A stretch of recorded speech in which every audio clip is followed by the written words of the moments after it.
नमस्कार दोस्तों, आइए सुनते हैं मुंशी प्रेमचंद्र की कहानी बड़े घर की बेटी।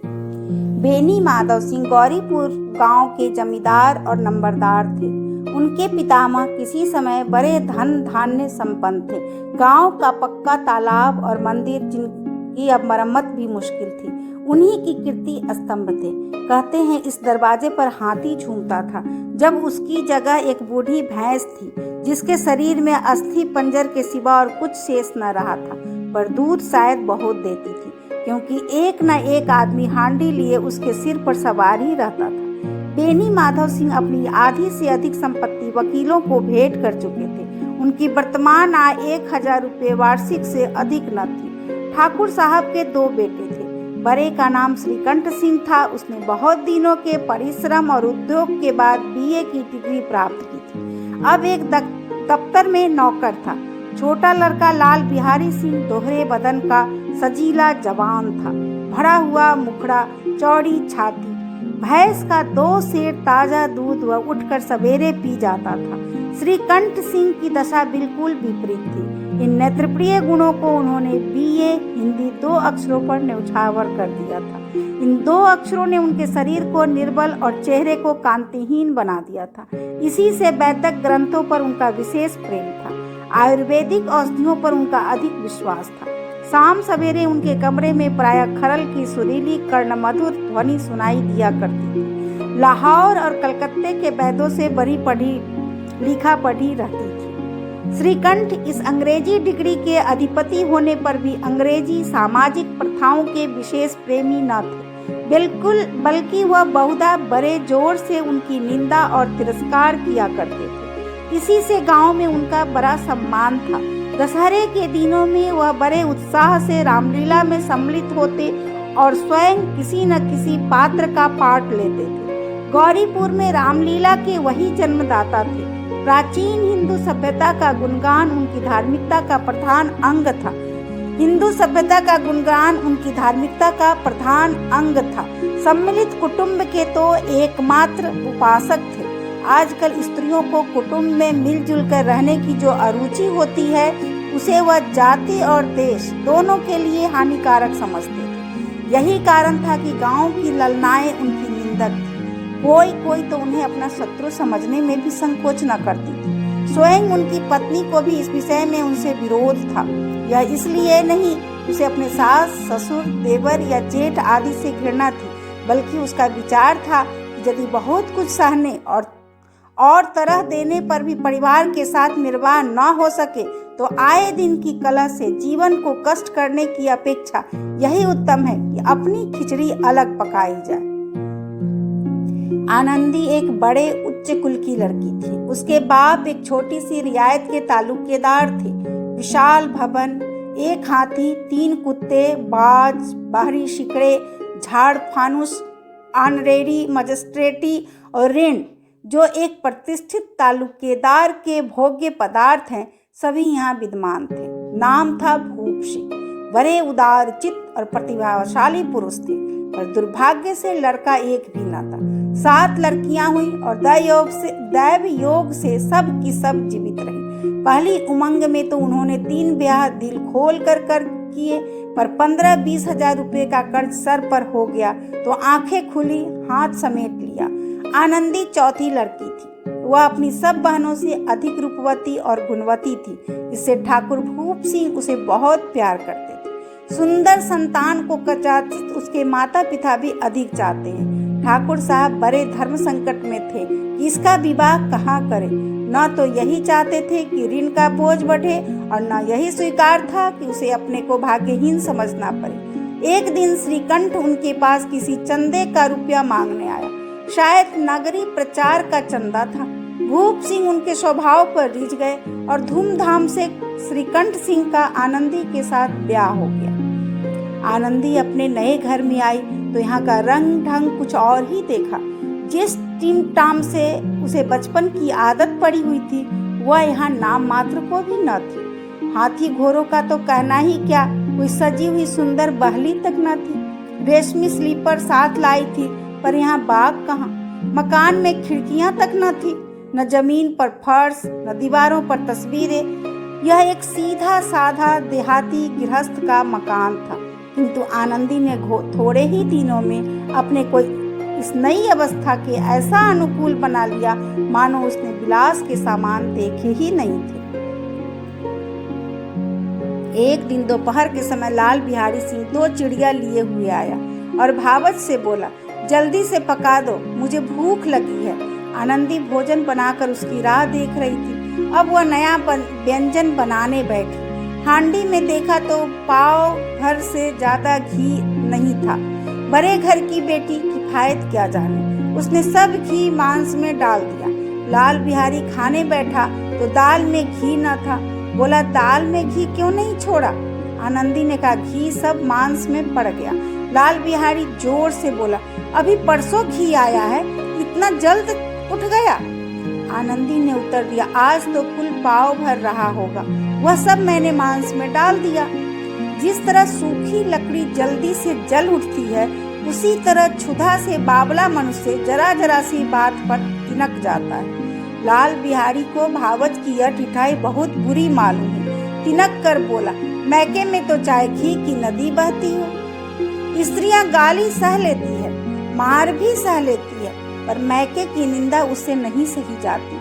आनंदी मुंह फेर कर बोली, हाथी मरा भी तो 9 लाख का, वहाँ इतना घी नित्य नाई का हार खा जाता है। लाल बिहारी जल गया, थाली उठाकर पलट दी और बोला, जी चाहता है जीभ पकड़कर खींच लो। आनंदी को भी क्रोध आ गया, मुंह लाल हो गया। बोली, वह होते तो आज इसको मजा चखाते। अब अनपढ़ उज्जड़ ठाकुर से रहा न गया। उसकी स्त्री एक साधारण जमींदार की बेटी थी। जब जी चाहता उस पर हाथ साफ कर लिया करता था। खराऊ उठाकर आनंदी की ओर जोर से फेंकी और बोला, जिसके गुमान पर फूली हो उसे भी देखूंगा और तुम्हें भी। आनंदी ने हाथ से खराऊ रोकी, सर बच गया, पर उंगली में बड़ी चोट आई। क्रोध के मारे हवा से हिलते पत्ते की भांति कांपती हुई अपने कमरे में आकर खड़ी हो गई। स्त्री का बल और साहस, मान और मर्यादा पति तक है। उसे अपने पति के ही बल और पुरुषत्व का घमंड होता है। आनंदी खून का घूंट पीकर रह गई। श्रीकंठ सिंह शनिवार को घर आया करते थे।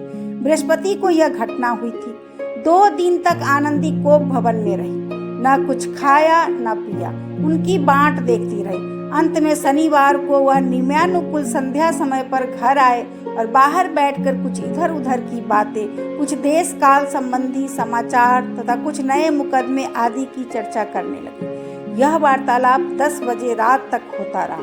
गांव के भद्र पुरुषों की इन बातों में ऐसा आनंद मिलता था कि खाने पीने की भी सुधि न रहती थी। श्रीकंठ को पिंड छुड़ाना मुश्किल हो जाता था। ये 2-3 घंटे आनंदी ने बड़े कष्ट से काटे। किसी तरह भोजन का समय आया, पंचायत उठी, एकांत हुआ तो लाल बिहारी ने कहा, भैया आप जरा भाभी को समझा दीजिएगा कि मुंह संभाल कर बातचीत किया करे, नहीं तो एक दिन अनर्थ हो जाएगा।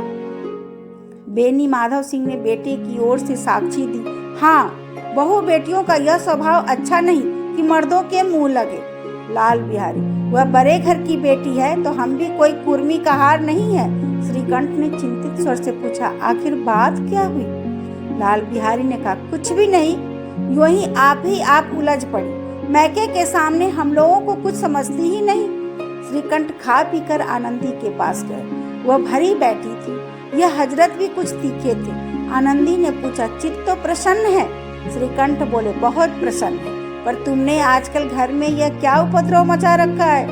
आनंदी की त्योरियां पर बल पड़ गए। झुंझलाहट के मारे बदन में ज्वाला सी दहक उठी। बोली, जिसने तुमसे यह आग लगाई है उसे पाऊं तो मैं मुंह झुलस दूं। श्रीकंठ, इतनी गर्म क्यों होती हो? बात तो कहो। आनंदी, क्या कहूँ? यह मेरे भाग्य का फेर है, नहीं तो गवार छोकरा जिसको चपरासीगिरी करने का भी शऊर नहीं, मुझे खराऊ से मारकर यूं ना करता।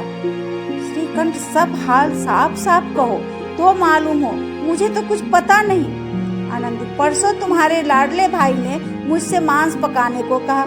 घी हांडी में पाव भर से अधिक न था, वह सब मैंने मांस में डाल दिया। जब खाने बैठा तो कहने लगा, दाल में घी क्यों नहीं है? बस इसी पर मेरे मैके को बुरा भला कहने लगा। मुझसे न रहेगा। मैंने कहा कि वहाँ इतना घी तो नाई का हार खा जाता है और किसी को जान भी नहीं पड़ता। बस इतनी सी बात पर उस अन्यायी ने मुझ पर खड़ाऊ फेंक मारी। यदि हाथ से न रोक लूं तो सिर फट जाए।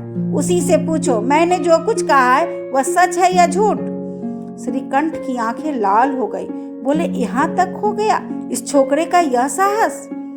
आनंदी स्त्रियों के स्वभावानुसार रोने लगी, क्योंकि आंसू उनकी पलकों पर रहते हैं। श्रीकंठ बड़े धैर्यवान और शांत पुरुष थे।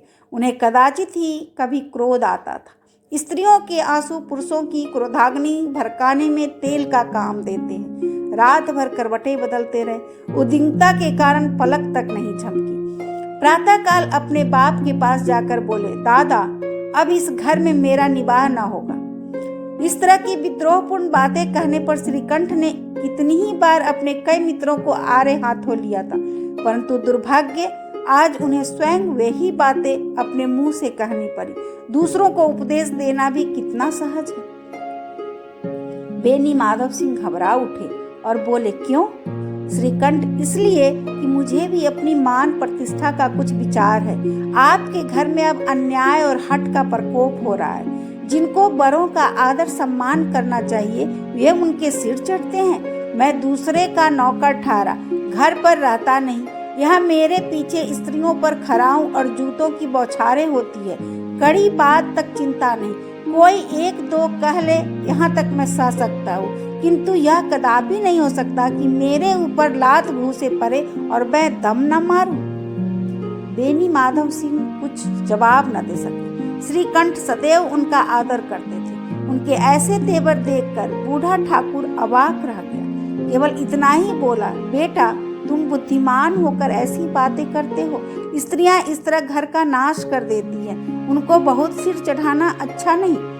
श्रीकंठ, मैं इतना जानता हूँ, आपके आशीर्वाद से ऐसा मूर्ख नहीं हूँ। आप स्वयं जानते हैं कि मेरे ही समझाने बुझाने से इसी गांव में कई घर संभल गए, पर जिस स्त्री का मान प्रतिष्ठा का ईश्वर के दरबार में उत्तरदाता हूँ, उसके प्रति ऐसा घोर अन्याय और पशुवत व्यवहार मुझे असहनीय है। आप सच मानिए, मेरे लिए यही कुछ कम नहीं है कि लाल बिहारी को कुछ दंड नहीं दिया। अब बेनी माधव सिंह भी गरमाए, ऐसी बातें और न सुन सके। बोले, लाल बिहारी तुम्हारा भाई है, उससे जब कभी भूल चूक हो उसके कान पकड़ो। लेकिन श्रीकंठ, लाल बिहारी को मैं अपना भाई नहीं समझता। बेनी माधव सिंह, स्त्री के पीछे? श्रीकंठ, जी नहीं, उसकी क्रूरता और अविवेक के कारण। दोनों कुछ देर चुप रहे। ठाकुर साहब लड़के का क्रोध शांत करना चाहते थे, लेकिन यह नहीं स्वीकार करना चाहते थे कि लाल बिहारी ने कोई अनुचित काम किया है। इसी बीच में गांव के कई और सज्जन हुक्के चिलम के बहाने वहां आए बैठे। कई स्त्रियों ने जब यह सुना कि श्रीकंठ पत्नी के पीछे पिता से लड़ने को तैयार है, उन्हें बड़ा हर्ष हुआ। दोनों पक्षों की मधुर वाणियां सुनने के लिए उनकी आत्माएं तिलमिलाने लगी। गांव में कुछ ऐसे कुटिल मनुष्य भी थे जो स्कूल की नीतिपूर्ण गति पर मन ही मन जलते थे। वे कहा करते थे, श्रीकंठ अपने बाप से दबता है इसलिए वह दब्बू है, उसने विद्या पढ़ी इसलिए वह किताबों का कीड़ा है। बेनी माधव सिंह उसकी सलाह के बिना कोई काम नहीं करते, यह उनकी मूर्खता है। यह महानुभावों की शुभकामनाएं आज पूरी होती दिखाई दी। कोई हुक्का पीने के बहाने और कोई लगान की रसीद दिखाने आकर बैठ गए। बेनी माधव सिंह पुराने आदमी थे, इन भावों को ताड़ गए। उन्होंने निश्चय किया, चाहे कुछ भी क्यों न हो, इन द्रोहियों को ताली बजाने का अवसर न दूंगा। तुरंत कोमल शब्दों में बोले, बेटा मैं तुमसे बाहर नहीं हूँ, तुम्हारा जो चीज चाहे करो। अब तो लड़के से अपराध हो गया। इलाहाबाद का अनुभव रहित झल्लाया हुआ ग्रेजुएट इस बात को न समझ सका। उसे डिबेटिंग क्लब में अपनी बात पर अड़ने की आदत थी। इन हथकंडों की उसे क्या खबर। बाप ने जिस मतलब से बात पलटी थी वह उसकी समझ में ना आई। बोला, लाल बिहारी के साथ अब इस घर में नहीं रह सकता। बेनी माधव, बेटा बुद्धिमान लोग मूर्खों की बात पर ध्यान नहीं देते। वह बेसमझ लड़का है, उससे जो कुछ भूल हुई है उसे तुम बड़े होकर क्षमा करो। श्रीकंठ, उसकी इस दुष्टता को मैं कदापि नहीं सह सकता। या तो वही घर में रहेगा या मैं ही। आपको यदि वह अधिक प्यारा है तो मुझे विदा कीजिए, मैं अपना भार आप संभाल लूँगा। यदि मुझे रखना चाहते हैं तो उससे कहिए जहाँ चाहे चला जाए, बस यह मेरा अंतिम निश्चय है। लाल बिहारी सिंह दरवाजे की चौखट पर चुपचाप खड़ा बड़े भाई की बातें सुन रहा था। वह उनका बहुत आदर करता था। उसे कभी इतना साहस न हुआ था कि श्रीकंठ के सामने चारपाई पर बैठ जाए, हुक्का पी ले या पान खा ले। बाप का भी वह इतना मान न करता था। श्रीकंठ का भी उस पर हार्दिक स्नेह था। अपने होश में उन्होंने कभी उसे घुड़का तक न था। जब वह इलाहाबाद से आते तो उसके लिए कोई न कोई वस्तु अवश्य लाते। मुकद्दर की जोड़ी उन्होंने ही बनवा दी थी। पिछले साल जब उसने अपने से ड्योढ़े जवान को नागपंचमी के दिन दंगल में पछाड़ दिया तो उन्होंने पुलकित होकर अखाड़े में ही जाकर उसे गले लगा लिया था। 5 रुपये के पैसे लुटाए थे। ऐसे भाई के मुंह से आज ऐसी हृदय विदारक बात सुनकर लाल बिहारी को बड़ी ग्लानि हुई। वह फुट फुट कर रोने लगा। इसमें संदेह नहीं कि अपने किए पर पछता रहा था। भाई के आने से एक दिन पहले से उसकी छाती धड़कती थी कि देखो भैया क्या कहते हैं, मैं उनके सम्मुख कैसे जाऊंगा, उनसे कैसे बोलूंगा, मेरी आंखें उनके सामने कैसे उठेंगी। उसने समझा था कि भैया मुझे बुलाकर समझा देंगे। इस आशा के विपरीत आज उसने उन्हें निर्दयता की मूर्ति बने हुए पाया। वह मूर्ख था, परंतु उसका मन कहता था कि भैया मेरे साथ अन्याय कर रहे हैं। यदि श्रीकंठ उसे अकेले में बुलाकर 2-4 बातें कह देते, इतना ही नहीं 2-4 तमाचे भी लगा देते तो कदाचित उसे इतना दुख न होता। पर भाई का यह कहना कि अब मैं इसकी सूरत नहीं देखना चाहता, लाल बिहारी से सहा न गया। वह रोता हुआ घर आया। कोठरी में जाकर कपड़े पहने, आंखें पोंछी जिससे कोई यह न समझे कि रोता था। तब आनंदी के द्वार पर आकर बोला, भाभी, भैया ने निश्चय किया है कि वह मेरे साथ इस घर में न रहेंगे। अब वह मेरा मुंह नहीं देखना चाहते, इसलिए अब मैं जाता हूँ। उन्हें फिर मुंह न दिखाऊंगा। मुझसे जो कुछ अपराध हुआ उसे क्षमा करना। यह कहते कहते लाल बिहारी का गला भर आया। जिस समय लाल बिहारी सिंह सिर झुकाए आनंदी के द्वार पर खड़ा था, उसी समय श्रीकंठ सिंह भी आंखें लाल किए बाहर से आए। भाई को खड़ा देखा तो घृणा से आंखें फेर ली और कतरा कर निकल गए, मानो उसकी परछाई से दूर भागते हो। आनंदी ने लाल बिहारी की शिकायत तो की थी, लेकिन अब मन में पछता रही थी। वह स्वभाव से ही दयावती थी। उसे इसका तनिक भी ध्यान न था कि बात इतनी बढ़ जाएगी। वह मन में अपने पति पर झुंझला रही थी कि यह इतने गर्म क्यों होते हैं। उस पर यह भय भी लगा हुआ था कि कहीं मुझसे इलाहाबाद चलने को कहे तो कैसे क्या करूंगी। इस बीच में जब उसने लाल बिहारी को दरवाजा पर खड़े यह कहते सुना कि अब मैं जाता हूँ, मुझसे जो कुछ अपराध हुआ क्षमा करना, तो उसका रहा सहा क्रोध भी पानी हो गया। वह रोने लगी। मन का मैल धोने के लिए नयन जल से उपयुक्त और कोई वस्तु नहीं। श्रीकंठ को देखकर आनंदी ने कहा, लाला बाहर खड़े बहुत रो रहे हैं। श्रीकंठ, तो मैं क्या करूं? आनंदी, भीतर बुला लो, मेरी जीभ में आग लगे, मैंने कहाँ से यह झगड़ा उठाया। श्रीकंठ, मैं न बुलाऊंगा। आनंदी, पछताओगे, उन्हें बहुत ग्लानि हो गई है, ऐसा न हो कि कहीं चल दे। श्रीकंठ न उठे। इतने में लाल बिहारी ने फिर कहा, भाभी, भैया से मेरा प्रणाम कह दो। वह मेरा मुंह नहीं देखना चाहते, इसलिए मैं भी अपना मुंह उन्हें न दिखाऊंगा। लाल बिहारी इतना कहकर लौट पड़ा और शीघ्रता से दरवाजे की ओर बढ़ा। अंत में आनंदी कमरे से निकली और उसका हाथ पकड़ लिया। लाल बिहारी ने पीछे फिर देखा और आंखों में आंसू भरे बोला, मुझे जाने दो। आनंदी, कहाँ जाते हो? लाल बिहारी, जहाँ कोई मेरा मुंह ना देखे। आनंदी, मैं ना जाने दूंगी। लाल बिहारी, मैं तुम लोगों के साथ रहने योग्य नहीं हूँ। आनंदी, तुम्हें मेरी सौगंध, अब एक पग भी आगे ना बढ़ाना। लाल बिहारी, जब तक मुझे यह ना मालूम हो जाए कि भैया का मन मेरी तरफ से साफ हो गया है, तब तक मैं इस घर में कदापि न रहूंगा। आनंदी, मैं ईश्वर को साक्षी देकर कहती हूँ कि तुम्हारी ओर से मेरे मन में तनिक भी मैल नहीं। अब श्रीकंठ का हृदय भी पिघला। उन्होंने बाहर आकर लाल बिहारी को गले लगा लिया। दोनों भाई खूब फूट फूट कर रोए। लाल बिहारी ने सिसकते हुए कहा, भैया, अब कभी मत कहना कि तुम्हारा मुंह ना देखूंगा। इसके सिवा आप जो दंड देंगे मैं सहर्ष स्वीकार करूंगा। श्रीकंठ ने कांपते हुए स्वर से कहा, लल्लू, इन बातों को बिल्कुल भूल जाओ। ईश्वर चाहेगा तो फिर ऐसा अवसर कभी ना आवेगा। बेनी माधव सिंह बाहर से आ रहे थे। दोनों भाइयों को गले मिलते देखकर आनंद से पुलकित हो गए। बोले, बड़े घर की बेटियां ऐसी ही होती है, बिगड़ता हुआ काम बना लेती है। गांव में जिसने यह वृत्तांत सुना उसी ने इन शब्दों में आनंदी की उदारता को सराहा। बड़े घर की बेटियां ऐसी ही होती हैं।